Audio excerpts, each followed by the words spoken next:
اوكي، والله انا مش عارف ابدا منين، بس انا شايف حاجات تفتح النفس الحقيقه. طب خلينا نبدا من ناحيه اليمين ونبدا بالسيليساوي، يلا.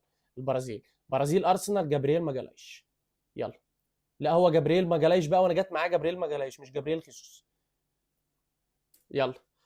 برازيل ريال مدريد، لا بقى ما اكثرهم الحقيقه، لكن انا اختار الحقيقه اروح مع مين؟ والله ممكن اروح مع كارلوس هنريكي كازيميرو. يلا. لا، برازيل مانشستر ريال مدريد زي ما قلنا. برازيل مانشستر يونايتد برضو عندك فيه حبه حلوين. خليني اروح مع برازيل مانشستر يونايتد الظاهره انتوني. طيب. نروح على خانه ليفربول الريدز ونقول ليفربول ارسنال.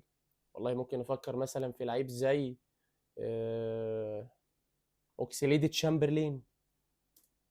مفيش اي مشكله خالص. ليفربول ريال مدريد.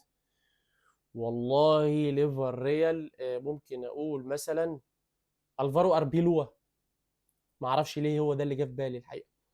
طيب ليفربول مانشستر يونايتد برضو في عندك حبه حلوين. ليفربول مانشستر يونايتد. في حد من قريب؟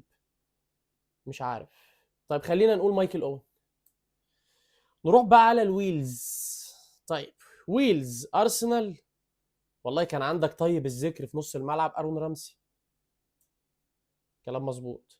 ويلز ريال مدريد.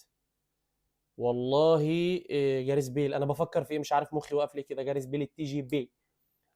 يتبقى لدينا خانه وحيده، وهي لاعب ويلزي لعب في مانشستر يونايتد. وعشان نحاول نصعبها، في لاعب مشهور قوي يعني انت كده كده لو اتزنقت تقوله، بس في لاعب تاني ويلزي لعب في مانشستر يونايتد، ولاعب حالي انا بديك هنت عنه. فركز بقى كويس جدا في الكومنتات، وحاول تجيب اللعيب ده لو انت طبعا ايه محنك. فان شاء الله مطلوب منك في الكومنتات تقول لنا لعيب ويلزي لعب في مانشستر يونايتد.